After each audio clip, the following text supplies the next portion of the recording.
목구조, 요즘 가장 많이 쓰고, 뜨거운 주택의 이슈죠. 목구조. 네. 목조주택. 그래서 제가 목구조를 얘기하자마자 목구조를 설명해 주실 강 소장님께서 하품을. 아, 죄송합니다. 11시가 넘어가니까 지금. 어쨌든 코믹하게 가장 잘해주시겠지. 네, 이 사람들이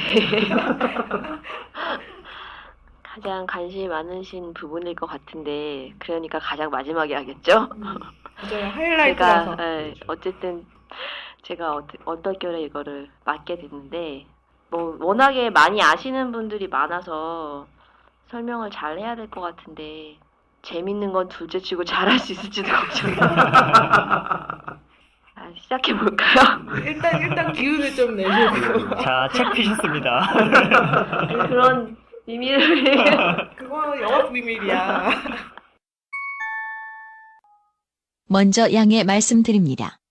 싼 걸 샀더니 녹음 2번 만에 마이크 2개가 맛이 갔습니다. 최대한 편집에 공을 들였으나 민감하신 분들은 조금 불편하실 수도 있습니다. 감안하고 들어주시기를 바랍니다. 정말 죄송합니다. 일단 저도 이제 목구조 이제 좀 준비하면서 좀 알아보니까 이제 되게 옛날에는 벽돌 집이 더 잘 사는 사람들이 짓는 집이었대요. 왜냐하면 그때는 이동수단도 마땅치가 않고, 그러니까 철도가 발명되기 전에는. 그러니까 그런 것들을, 그런 벽돌이나 석재나 이런 걸 짓는 사람들이 더 부유한 사람들이었고, 이제 결정적으로 이제 산업혁명이 일어나고 그 철도가 깔리고 이런 자재들이 이렇게 원활하게 수용되면서 18세기 중반, 영국에서 시작된 그 산업혁명이 미국으로 건너가고, 산업혁명 나왔어. 네, 산업혁명 나왔죠. 그래서 미국으로 건너가면서 그 목재 생산의 획기적인 어떤 그 시점이 된 거예요. 그래서 산업혁명 이후에 이렇게 기차나 이런 것들이 생기고 나서부터 그 원목을 수송을 할 수가 있게 된 거죠. 그래서 원래 미국에서 원주민들도 나무로 집을 짓고 살았는데 이제 그 유럽에서 그런 목재나 이런 것들을 했던 기술자들이나 그 새롭게 신대륙으로 건너간 사람들의 어떤 기술이나 이런 것들이 덧붙여지면서 급속도로 미국에서 이제 아주 활발히 그 목구조 그 유행을 했다. 그러니까 그런 또 제재 설비나 이런 것들이 더 생기면서 목재를 보다 싸고 또 대량으로 공급할 수 있게 된 거죠. 그러면서 완전히 이렇게 확 이렇게 퍼지는 계기가 된 거고요. 우리나라에는 1980년대에 그 목조주택이라는 이름으로 들어왔는데 이때는 미국이나 캐나다 등지 여행하면서 주택에 관심을 가지면서 그러면서도 돈의 경제적으로 여유가 있는 사람들이 그 선택한 집이었고 그야말로 약간 고급 주택이나 전원주택에 돈이 있는 사람들만 지을 수 있는. 오히려 목조주택이 그래요? 그때 당시에는 그런 처음 게 들어왔을 때는 없었으니까 우리나라는 거의 그 막 한옥이었다가 벽돌집 있고 막 이런 식이었어요. 그러니까 전통 목구조가 있었는데 그러니까 우리나라 뭔가 미국식 한옥이 목구조, 아닌. 한옥이 아닌 미국식 목구조의 그런 그 외국 가서 보고 온 그런 것들을 이제 짓는 사람들 자재나 이런 게 없었겠죠. 옛날에 보면 캐나다 목조주택 가지 막 나오는 집들 막 떠오르는 집들 있잖아요. 그런 것들이 이제 처음 들어오기 시작한 거죠. 전원주택 하면 이렇게 떠올리는 하얀색 이런 뭐 그런 거였겠죠. 근데 이제 그때 이후로 한 30년 정도 지나면서 지금은 이제 아주 저희가 많이 쓰고 있고 아까 장 소장님 얘기하신 대로 가격이나 이런 것들이 좀 낮아진 것도 있을 거고 자재가 더 잘 들어오고 시공할 수 있는 사람들도 굉장히 많아지고 이게 제가 그 목조주택 하시는 분한테 얘기를 들었는데 그분 고향이 강원도 어디 쪽이었는데 한창 우리나라에 선교사들 많이 들어왔을 때 있잖아요. 그때 이제 그 마을에서 선교사들이 와서 그 마을에 있는 사람들한테 기술을 가르쳐 줬대요. 그래서 그 동네에 있는 사람들은 전부 다 그 나무를 다룰 줄 아는 거예요. 그래서 그때 어렸을 때 배웠던 이런 사람들이 지금 나와서 지금 그때 뭘로 가르쳤지? 그때 나무가 없었을 거 아니에요. 뭐 이런 책으로 가르쳐서 제가 그 자세히 물어보진 않았는데 그 마을에 있는 사람들은 다 나무나 이런 걸 다룰 줄 알게 되고 지금 현재 저희가 좀 알고 있는 중소규모의 그런 그 목구조 전문 시공사들 있잖아요. 다 아는 사람들인 거예요. 건너 동네형. 이렇게 아는 사람. 그래서 자기네들끼리 만나면 다 아는 사람들이라고 하더라고요. 그러니까 그런 식으로 우리나라에 좀 기술이 들어왔던 것 같아요. 사이사이 이렇게 아름아름 이렇게 들어왔구나. 네, 그러니까 그 선교사를 통해서 외국의 그런 것들이 들어와서 지금 현재 그때 당시에 어렸을 때 이제 그런 것들을 보고 듣고 하셨던 분들이 지금 굉장히 활발히 활동을 하고 계시는 것 같아요. 난 어렸을 때 뭘 봤나.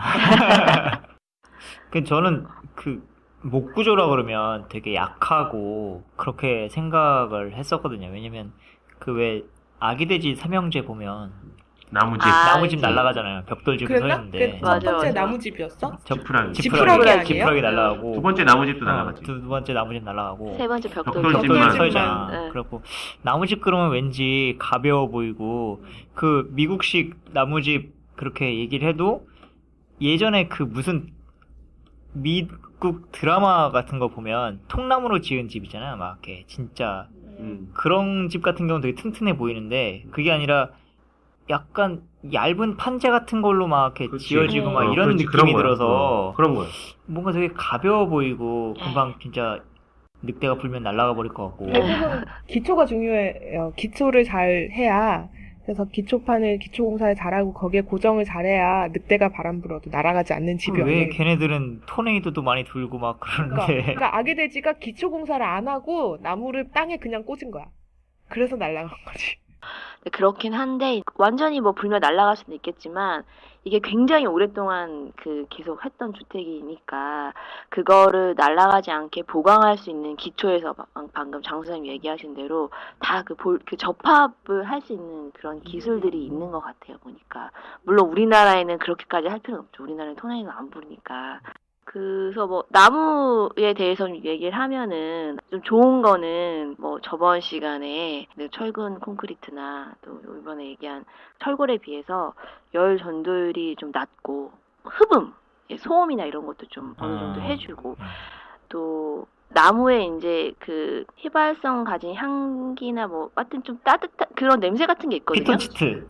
그건 이제 나무에 따라 다른데 내가 첫 번째 주택 처음 이제 목구조 한 거였는데 그때 이제 딱 골조만 섰을 때 딱 갔거든요. 너무 좋은 거예요. 냄새가 너무 좋지. 그러니까 보통 철근 콘크리트 현장은 딱 가면 이게 골조만 딱 섰을 때 그 미가 있긴 있는데 또 좀 이렇게 황량한 기분이 황량할 것 같아. 있어요. 네, 근데 이 냄새도 되게 좋고 그 구조만으로도 공간이 이렇게 탁 만들어져요. 햇빛 이렇게 탁 들어오면서 이렇게 그림자지고 이런 느낌이 것들이 틀리면. 굉장히 좋더라고요. 그러니까 그때서부터 뭔가 느낌이 좀 이렇게 가볍다는 느낌보다는 좀 더 따뜻하다? 따뜻하고 되게 기분이 좋더라고요. 이게 뭔가 골조를 치고 있는 현장에서 되게 좋은 냄새가 나는 거예요. 나 설득당하고 있어. 저도 옛날에 현장에서 좀 좋은 나무 냄새가 너무 좋아가지고 그 조각 몇 개 주워다가 차에다가 방향제 대신 놔둔 적도 있어요. 그 나무 냄새가 너무 좋아서. 물론 내 차에 꼬린내 금방 걔네들이 시들어버렸지만 그런 효과는 있는 것 같아요. 그런 나무가. 느낌 확실히 있고 그럴 때 뭔가 건축주분들도 되게 내가 목구조로 하기 좀 잘한 것 같다 이런 느낌을 좀 받으시는 것 같아요. 아무래도 그런 것 같고 심지어 얘는 이제 폐기할 때도 콘크리트보다는 그렇죠. 아무래도. 자연으로 돌아가는 환경적이죠. 게 조금 더 나은 그런 것도 있고 제가 지금 아까 책을 보고 있다가 말씀해 주셨는데 여기 되게 재밌는 다이어그램이 하나 있어요. 이게 진짜인지 모르겠는데 쥐가 있는데 쥐의 집을 생존율을 이제 퍼센티지로 나타낸 건데 목재 사육장하고 금속재 사육장, 콘크리트 사육장에다가 쥐를 이제 25일 동안 사육을 하는 거예요. 생존율을 체크를 하는 건데 목재는 85%. 금속은 41% 반땡. 그다음에 콘크리트는 7%. 이거 뭐 되게 무섭죠?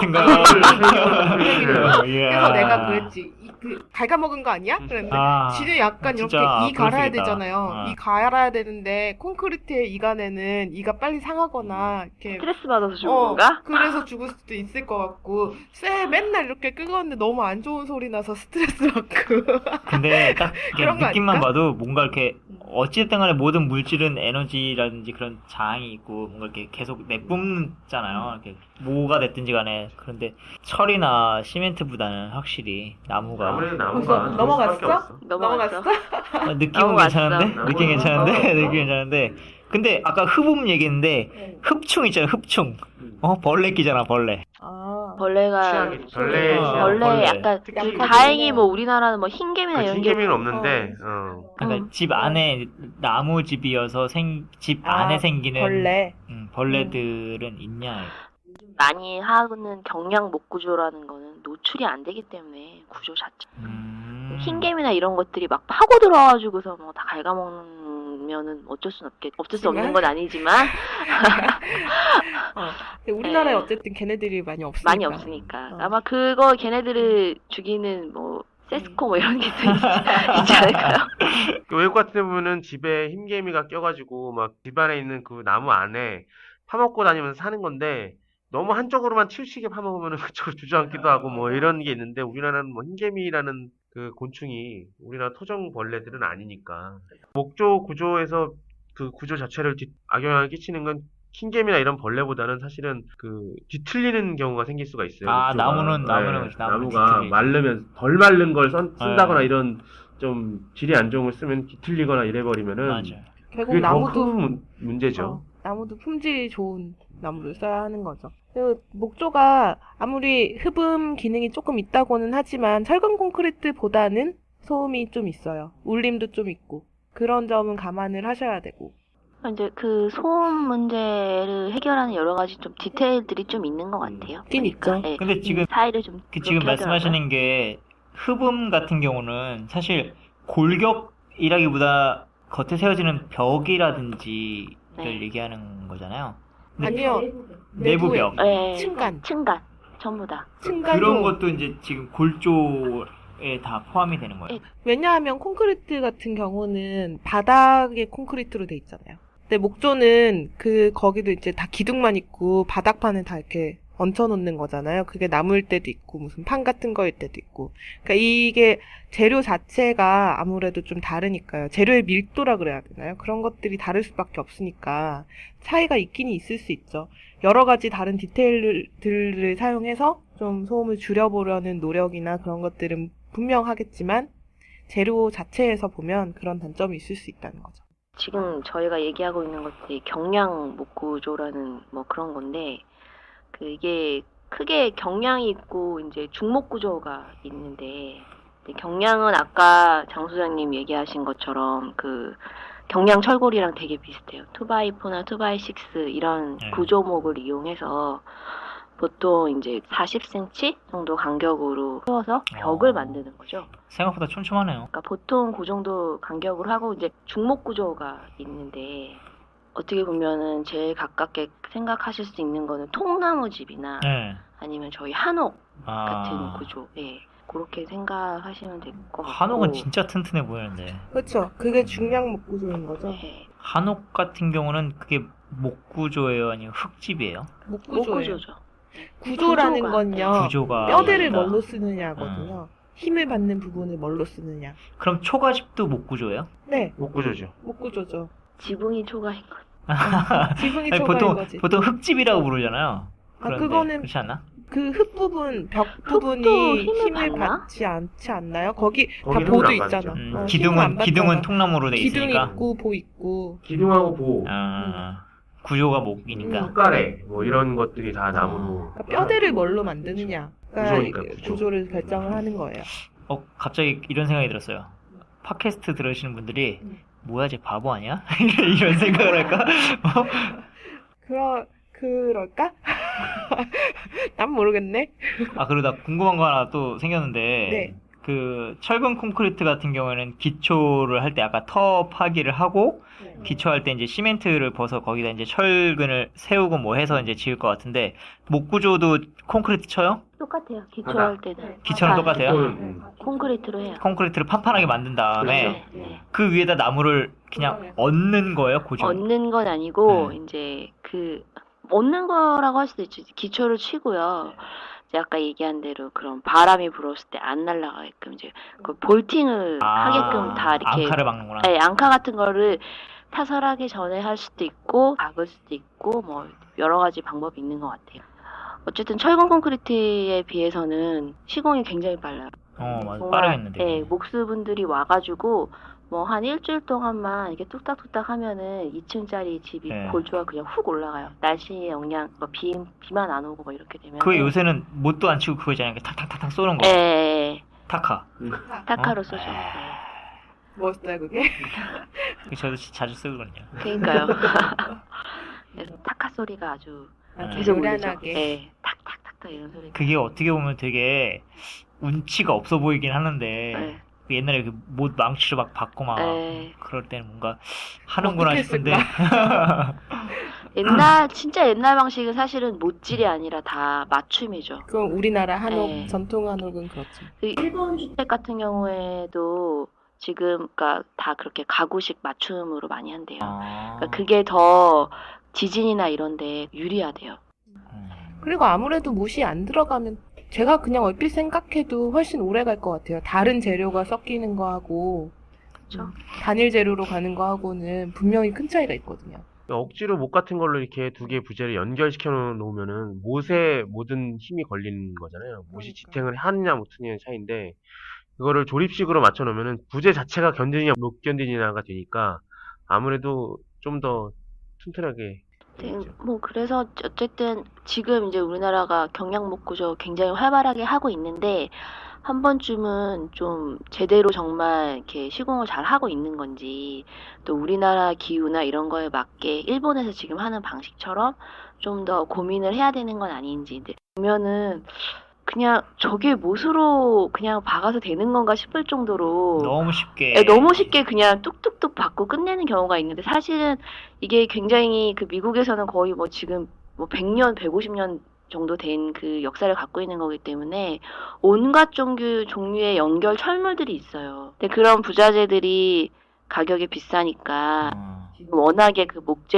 목구조 시공하는 소규모 회사들이 많아서 그런 거를 지키지 않고 하는 데가 많이 있어요. 어쨌든 서 있으니까 그냥 막 때려 박아도 그냥 서 있으니까 맞아요. 그런 거. 그러니까 사실은 한편으로는 목구조로 잘 지은 집이 참 좋은 집이다라는 인상을 받을 때도 있지만 한편으로는 지금 너무 유행하고 있잖아요. 저는 그것도 약간 우려가 되기는 해요. 조금 더 지켜봐야 되는 것 아닌가. 사실 양질의 시공. 정밀한 시공성을 담보할 수가 음, 없게 돼 버리니까 자꾸 그렇게 너무 유행하면. 양으로 늘어나 버리면 그래서 좀 지나서 정말 시공 잘하는 업체들이 살아남아서 좀 좋은 그래야 집들을 될 계속 것 같아요. 좀 한옥의 목구조들을 좀 요즘에 나오는 경량 목구조처럼 그런 쪽으로 좀 연구를 해가지고 우리나라 맞아. 전통 구조를 좀 이쪽으로 적용시켜보는 것도 필요한 것 같은데 방법이기도 하고 그런 사람들이 아직 없네요. 그런 데에다가 돈을 쓰라고 나라에서 좀 이렇게 밀어주거나 해야 될 것 같은데. 그러니까 우리나라에서 오랫동안 지어져 왔던 방식이라는 건 우리나라 기후에 가장 잘 맞는다는 얘기죠. 일단 좀 좋은 점을 먼저 좀 말씀을 드리면 재료 자체의 비용도 조금 쌀 거고 시간이 곧 돈이기 때문에 그러네. 예, 빨리 그거를 지을 수 있다는 건 그만큼 인력과 그 인건비 부분에서 많이 절약이 되기 그게 제일 때문에 크죠. 그리고 철근 콘크리트보다는 계절의 영향이 좀 적고 목재의 단열성이 콘크리트의 7배, 철의 176배래요. 재료 철이 자체에 철은- 예. 철이 워낙 안 좋아서 그런 것 같아요. 그래서 일반 주택 비교할 때 한 30에서 50% 정도는 절약할 수 있다라는. 그러니까 건축주분들도 목구조를 선택할 때 이 부분을 약간 영향을 받아요. 근데 이제 제일 걱정하는 게 이제 화재에 났을 때 맞아요. 이제 표면에 차골 물질의 보호막 작용 같은 게 뭐 있대요. 그게 그래서 뭐야? 뭐 모르겠어요. 뭐 차골 물질. 차골 물질이 뭐야? 차골 물질이라고 써있는 영어인가요? 네, 그런 것 같아요. 그래서 그게 목재 안으로 타 들어가는 걸 자연적으로 좀 막는 게 있대요. 차콜. 아, 차콜. 차콜? 왜 약간 숯 같은 게 생기면 응. 숯이 오래 타기 때문에 이게 안으로 불이 막 스며들어가서 확 무너지게 하지 않는 그거 얘기하는 거 그런 것 같아요. 예, 그쵸? 맞아요. 예, 숯. 굉장히 오래 타지 오래 않는 타요. 이상 이 아예 확 주저앉거나 무너지는 일이 없는 거죠. 버틸 수는 있는 거죠. 그래서 꽤 오래 버틴다는 거. 저도 몰랐는데 그래서 이제 그 목구조 자체 내야성이 있어서 중목 구조에 쓰는 되게 큰 통나무 같은 거는 그 자체가 내화 구조로 미국 건축법에서 인정을 하고 있대요. 그냥 그 네, 나무 그래서 자체로? 저도- 안 타들어간다. 그러니까 그게 완전히 철골처럼 확 휘거나 바스러지는 게 아니라 타긴 타지만 그게 이제 어느 정도까지 형태를 계속 유지해 준다는 거예요. 제가 요새 시카고 파이어라는 미드를 보고 있거든요. 그때 거의 소방관들 이야기인데 그냥 이렇게 불났을 때 제일 위험한 게 이 건물이 무너지는 거더라고요. 이렇게 불이 빨리 붙고 안 붙고 이게 문제가 아니라 건물이 무너지는 거, 그다음에 그 안에 있는 인화물질 폭발하는 거, 뭐 이거더라고요. 네, 일단 나무가 그게 무너지지는 않게 한다는 거니까 그 얘기인 것 같아요.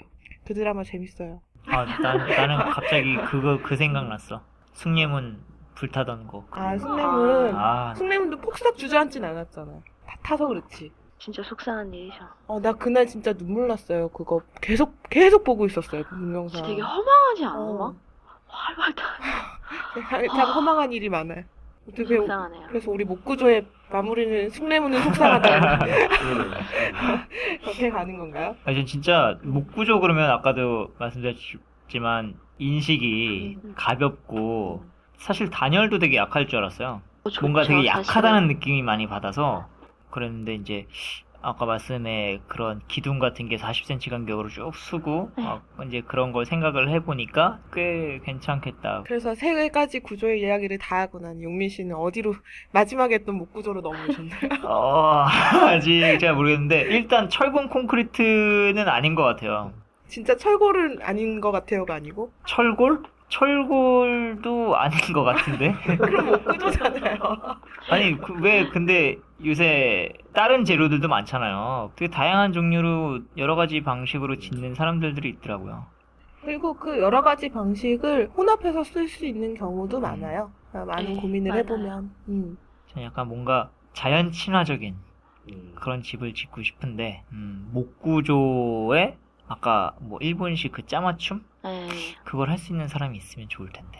그걸 할 수 있는 사람을 찾으려면 돈만 많으면 돼요. 돈만 많으면 돼요. 아까 나는 그렇게 나올 줄 알았어. 그거 한번 제가 한번 해볼까? 이렇게 하더니, 야, 이 사람들이 이거. 결국은 돈이야. 일본은 워낙에 그게 부재별로 다 네. 이렇게 딱딱딱 생산이 되는 것 같아요. 생산 자체가 이거는 이렇게 나오니까. 전통적인 그 가구식 조립식 구조를 이제 대량 생산할 수 있는 시스템을 만들어 놓은 거죠. 찍어내는구나, 그렇게.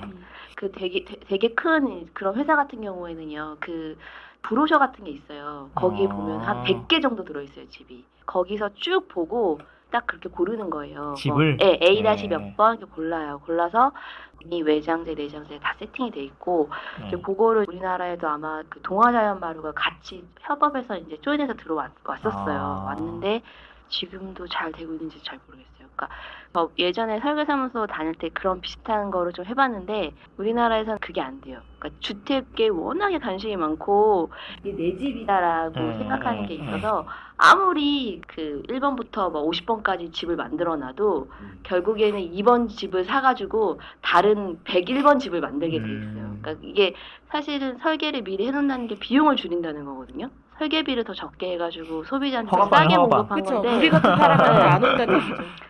그냥 설계하는 거예요, 다시. 그러니까 결국은 우리 같은 건축가들을 찾아와서 함께 집을 만들어가는 것이 답이라는 그쵸? 그런 결론. 그러니까 너희 같은 건축가들은 그런 짜맞춤을 안 하냐, 이거지. 해줄 테니까 돈만 많이 가져오라 이거지.